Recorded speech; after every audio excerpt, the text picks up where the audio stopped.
El 12 de agosto de 2005, Claudina Isabel, una joven de 19 años, salió de la universidad y ya nunca regresó a su casa. Lo que inició como una investigación con uno de sus supuestos mejores amigos, completamente impactado y sintiéndose culpable por haberla dejado sola en una fiesta, terminó con un giro completamente distinto. Y es que este hombre, que incluso se convirtió en futbolista profesional en su país, tenía unos secretos bastante oscuros que estaba ocultando. Mientras esté activo, quiero representar a mi país. Es un sueño que desde niño hemos tenido.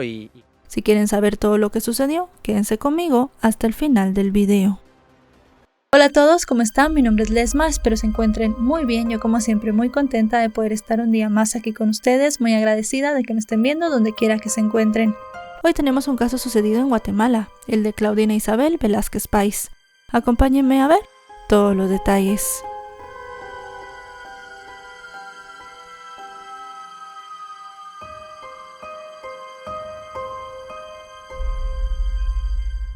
Hola chicos, antes de empezar con el caso les quería comentar que también pueden escuchar ya todos mis videos en la plataforma de Spotify. Los tendrán en versión video y también en versión solo audio para que puedan estar al día donde quiera que estén. Ahora sí, demos inicio al video.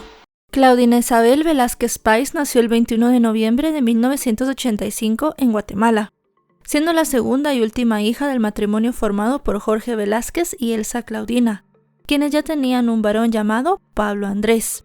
Cuando Elsa se enteró de su segundo embarazo, tenía mucha ilusión de que fuera una niña, y se mostró muy contenta cuando el ginecólogo se lo dijo al final, que iba a tener una pequeña. Desde el primer instante, Claudina creció en un hogar lleno de amor y cuidados, y fue criada bajo la fe cristiana evangélica de sus padres.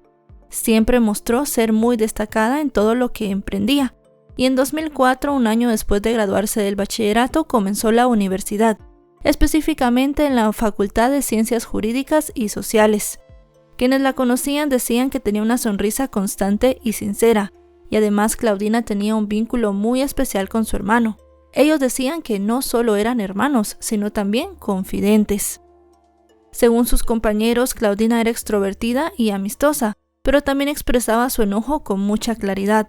Su padre, a veces molesto por sus largas conversaciones por celular, recibía el apodo de papá gruñón. En el fondo, él estaba muy contento y orgulloso de la tenacidad de su hija y de cómo estaba planificando su vida con tanta determinación. De que ella tenía perfectamente planificada su vida. O sea, no era una mujer que viviese al azar. Así, para mediados de 2005, Claudina cursaba el cuarto semestre de la carrera de Derecho y se destacaba por ser una estudiante brillante. Además, también soñaba con defender a los demás, y tras graduarse planeaba especializarse en Derecho Penal en España. Sus padres consideraban un tanto peligroso ejercer aquella carrera, pero Claudina tenía muchos proyectos. Además de eso, también estaba empezando a imaginar cómo celebraría sus 20 años. También, según comentaron, quería tener una familia numerosa con 4 hijos. En suma, era una joven con la vida llena de expectativas y proyectos por cumplir. Con estos antecedentes llegamos al 12 de agosto del año 2005. Ese día marcó un antes y un después en la historia de la familia Velázquez. Aquel día comenzó como cualquier otro. Claudina estaba en su casa, ubicada en un sector residencial en la ciudad de Guatemala. Ella estaba muy animada por la cercanía del fin de semana. La joven desayunó, y ella y su hermano se marcharon hacia sus respectivos compromisos. Nadie podía imaginar que esa sería la última vez que la verían con vida. Durante la tarde, Claudina no regresó a casa después de sus clases.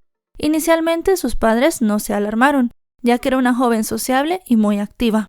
A las 7:30 de la noche, la preocupación de los padres comenzó a crecer, y Jorge intentó contactarla. No tuvo éxito. Luego de varias llamadas más, finalmente a las 10 de la noche, Claudina decidió comunicarse con sus padres. Estaba en una fiesta no muy lejos de su casa y acompañada de una amiga. A partir de ese momento volvió a comunicarse un par de veces más, tanto con sus padres como con su hermano. Ella quería que su familia estuviera tranquila. Según dijo, seguía en la fiesta y prometió llegar a casa antes de la medianoche. Sin embargo, llegó esa hora y Claudina no apareció. Sus padres intentaron comunicarse nuevamente, pero no obtuvieron respuesta. En ese escenario decidieron esperar, pero los minutos fueron pasando y se transformaron en horas, y Claudina no regresaba a casa. Por el contexto social del país, con crecientes casos de violencia en contra de las mujeres, los padres de la jovencita comenzaron a estar muy angustiados. Ya alrededor de las 2 de la madrugada del sábado 13 de agosto sonó el timbre de la casa. Al abrir, los padres de la joven se sorprendieron. Quien estaba en la puerta era una mujer que para ellos era desconocida. Se presentó como Zuli Moreno Barbier, madre de Pedro Julio Samayoa Moreno, un amigo de Claudina. La mujer les explicó que había perdido contacto con su hijo y que, según ella había averiguado, estaba con Claudina esa noche. Pero luego les contó algo aún más inquietante. Poco antes había logrado comunicarse con la joven y durante la llamada la había escuchado gritar, como si rogara que alguien no le hiciera daño. Según comentó Zuli, la llamada se cortó y tuvo un presentimiento evidentemente de que algo malo estaba ocurriendo. Y a la luz de los hechos más recientes del caso, hoy se sabe que aquella visita no fue un detalle menor. Debido a esto, conviene que nos detengamos un momento para entender quién era Pedro y quiénes integraban su familia. Pedro nació el 25 de julio de 1985 y tenía 20 años al momento de los hechos. Según comentaron, le gustaba mucho jugar al fútbol. Su hermano mayor, Eduardo Alejandro Samayoa Moreno, también figuraba en el círculo de amigos cercanos de Claudina. La madre de ambos, Zuli, se desempeñaba como abogada y funcionaria del Ministerio Público, donde llegó a ocupar cargos de gran relevancia. Primero fue fiscal y luego magistrada en el Tribunal Supremo Electoral. En algún momento la mujer estuvo casada con un hombre llamado Jorge Barahona Orellana, aunque él no era el padre biológico de sus hijos. Hay que especificar una cosa aquí, y es que en el informe que presentó unos años después la Corte Interamericana de Derechos Humanos se menciona a Pedro como el novio de Claudina, un dato que rara vez apareció en la cobertura mediática de ese momento. Ya con el paso de los años, el chico desarrolló una carrera futbolística profesional e incluso jugó para varios clubes de la primera división del fútbol guatemalteco. Juego fútbol desde muy pequeño, mi sueño siempre fue jugar fútbol profesional. Gracias a Dios y a la lucha y el apoyo de mis padres lo he logrado. Con todo esto en mente debemos volver a la madrugada en la que Claudina desapareció. Como cabría de esperarse, los padres de la joven iniciaron en ese momento una búsqueda desesperada, primero acompañados por Zuli. Recorrieron la zona donde había tenido lugar la fiesta y preguntaron a amigos y conocidos, pero parecía que nadie había visto ni a Claudina ni a Pedro. Finalmente, poco después de las 3 de la mañana, mientras estaban en una garita de seguridad, Zuli recibió una llamada de su hijo. Él dijo que estaba bien y en su casa, pero al enterarse de que Claudina no había regresado y no sabía nada de ella, quebró en llanto. O al menos eso fue lo que contó Zuli a los padres de la joven. Desde ese momento, Pedro sostuvo que él había estado con Claudina en la fiesta, pero que ella se había marchado sola hacia su casa alrededor de las 12:30 de la noche. Su versión en aquel momento pareció muy coherente, pero con el paso del tiempo, esa madrugada comenzó a verse bajo otra luz. Por su parte, antes de retirarse, Zuli se ofreció a buscar a Claudina en distintos barrancos, los cuales había camino a su casa. Mientras tanto, la madre de Claudina llamó a la policía. Los agentes les dijeron que debían esperar 24 horas para interponer la denuncia, y no actuaron con la urgencia requerida. Ambos padres, sin rendirse, continuaron buscándola por su cuenta. Ya el día sábado, en las primeras horas, decidieron acudir a la subestación de policía. Elsa, entre lágrimas, les mostró a los agentes una fotografía de Claudina intentando conmoverlos, y después de más de 3 horas de insistencia, al final decidieron interponer la denuncia. Pero aún así, ellos no comenzaron con las labores de búsqueda de manera efectiva. Poco después, Jorge recibió una llamada. Un amigo de la familia le había informado que había un cuerpo sin identificar, con las características de Claudina, en la morgue. Una hora más tarde, los padres de la joven confirmaron que en efecto era ella. El cuerpo había sido hallado a las 5:30 de la mañana de ese 13 de agosto, en una colonia ubicada a unos 7 kilómetros de donde se realizó la supuesta fiesta. Según pudieron constatar los agentes, tenía impactos de arma de fuego y presentaba signos de violencia extrema: la ropa manchada, el brasier y el cinturón removidos y la blusa puesta al revés. A partir de ese momento comenzó una investigación llena de irregularidades. Para empezar, no se tomaron huellas dactilares a su debido momento, y se cometieron muchos errores en el peritaje. De hecho, ese mismo día, el servicio médico forense entregó a los padres el cuerpo de Claudina.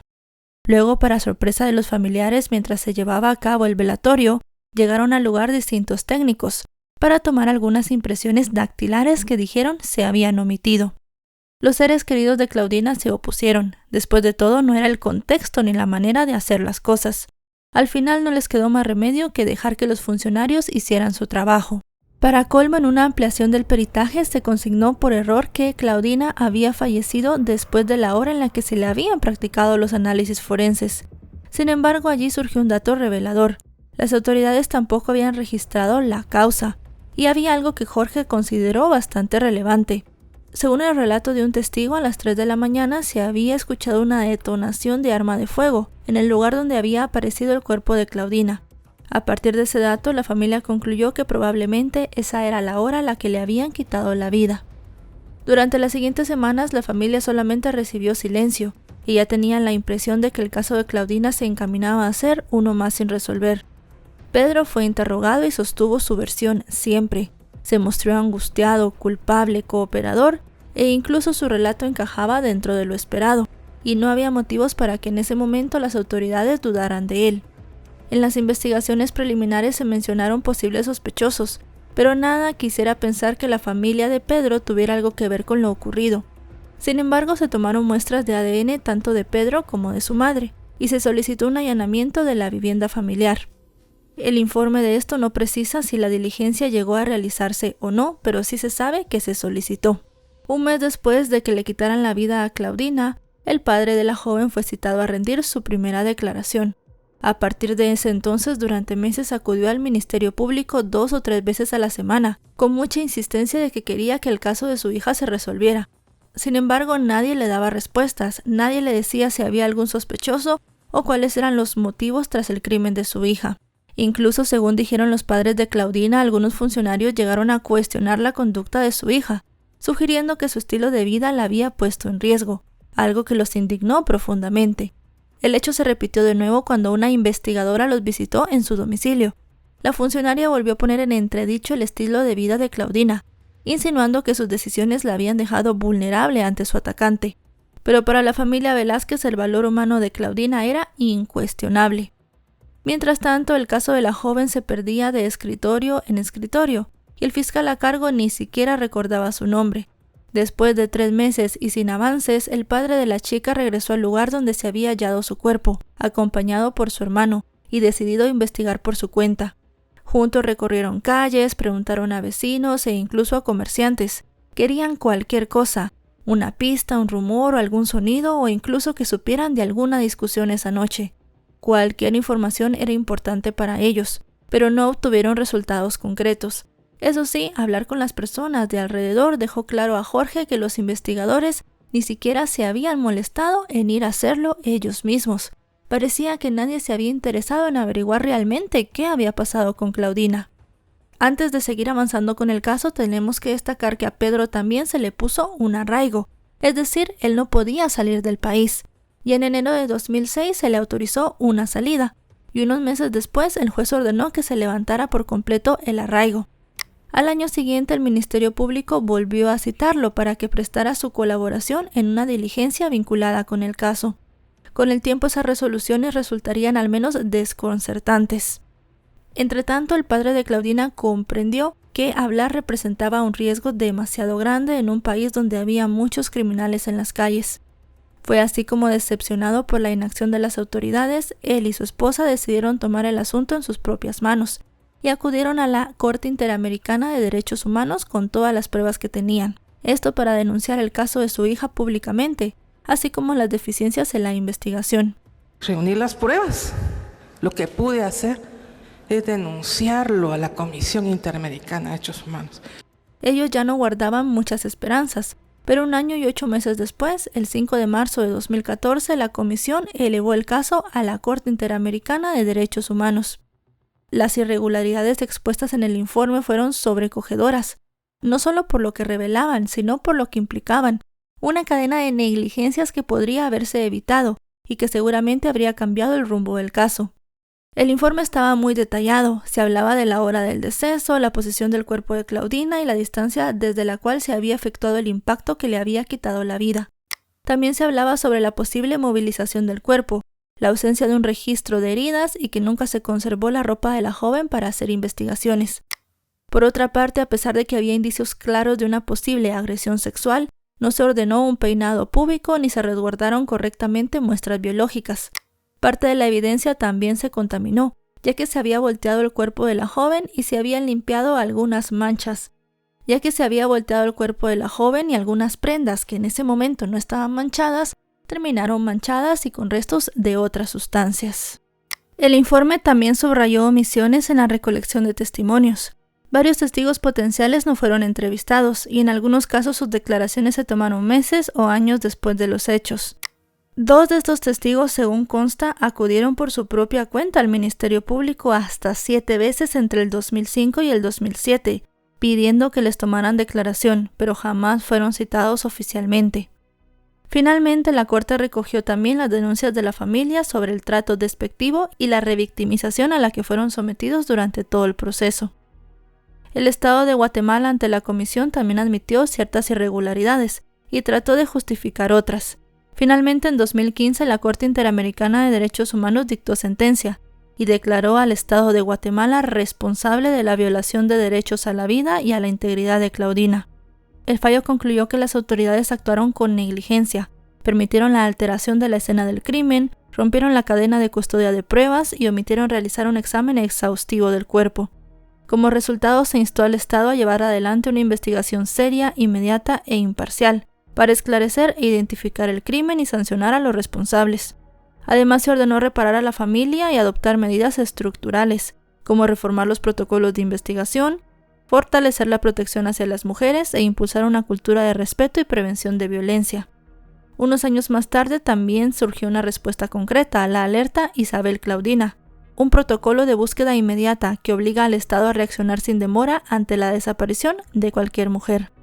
Sin embargo, no fue hasta marzo de 2024 que el Estado de Guatemala cumplió con una de las medidas de la Corte. En un acto público, el entonces presidente del país ofreció disculpas oficiales a la familia de la joven, reconociendo la responsabilidad del Estado y reiterando el compromiso para fortalecer su protección ante las mujeres. Durante todos estos años, Elsa y Jorge mantuvieron un pie de lucha empeñados en mantener viva la memoria de su hija y visibilizar su caso. Y casi 2 décadas después, esa perseverancia empezó a dar resultados, arrojando revelaciones que modificaron por completo lo que se creía había pasado aquella noche de 2005. Y aunque el proceso se mantenía bajo reserva, el 10 de noviembre de 2025 el Ministerio Público informó que se iba a levantar de manera parcial la confidencialidad para hacer públicas 5 órdenes de captura. Una de ellas era para Pedro, el amigo de Claudina, y también para sus familiares, Zuli, Eduardo y Jorge, y una mujer llamada Dalila Lisset Palma Herrarte, identificada como ex cuñada de Pedro. Y es que según la información oficial, unos meses antes, específicamente el 12 de junio de 2025, se habían detenido a 2 personas y se les había vinculado a proceso, a Juan Francisco Ortiz Cepeda y a María Teresa Gudiel. La noticia sacudió al país y volvió a colocar el caso de Claudina en el centro de la atención pública. Pedro, quien actualmente tiene 40 años y una carrera deportiva reconocida por su profesionalismo, al punto que llegó a formar parte del seleccionado nacional de Guatemala de fútbol, jugaba en un club local. En mayo del 2025, de un día para otro, desapareció, sin que siquiera se anunciara su baja del equipo. Fuentes del ámbito futbolístico señalaban que también dejó de usar sus redes sociales. Hoy se sabe, según lo informado, que se ordenó su orden de captura luego de que no se presentara voluntariamente a declarar. Las autoridades lo buscan por 3 delitos: asesinato, obstaculación a la acción penal y falso testimonio. Se han desplegado, según dicen, operativos por aire, tierra y mar para dar con su paradero. Los demás integrantes de la familia del hombre presentan los mismos cargos, mientras que a Dalila se le imputa asesinato en grado de complicidad. De comprobarse su responsabilidad, las penas se podrían traducir en décadas en prisión. Actualmente la investigación está a cargo de la Fiscalía de Casos Especiales y se instó a la población a comunicarse de forma confidencial.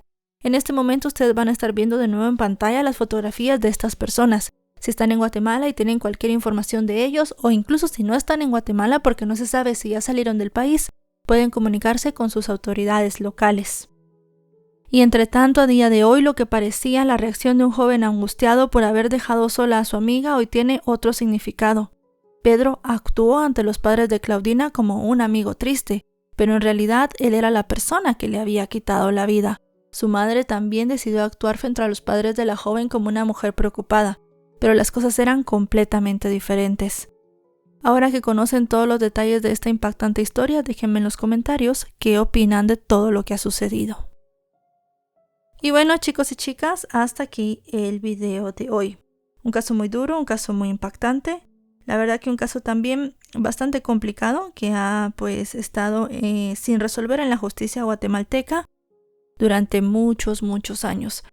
A día de hoy hay 5 personas prófugas. De nuevo van a estar viendo las fotografías aquí en su pantalla para que ustedes puedan, de alguna manera, si las identifican en algún momento, informar a las autoridades de donde ustedes se encuentren. Esperamos que la familia de Claudina al final de todo pueda tener justicia y respuestas a lo que sucedió esa terrible noche del año 2005. Si este video les ha parecido informativo, recuerden dejarle un me gusta, recuerden suscribirse si no lo están. Actualizo 3 o 4 veces por semana y si están suscritos les llegará una notificación cada vez que yo suba un video. Además de eso me pueden seguir en mis otras redes sociales y en mis otros proyectos aquí en esta red social también, se los dejaré en la descripción de este video. Ahora sí, nos vemos hasta otro caso. Adiós.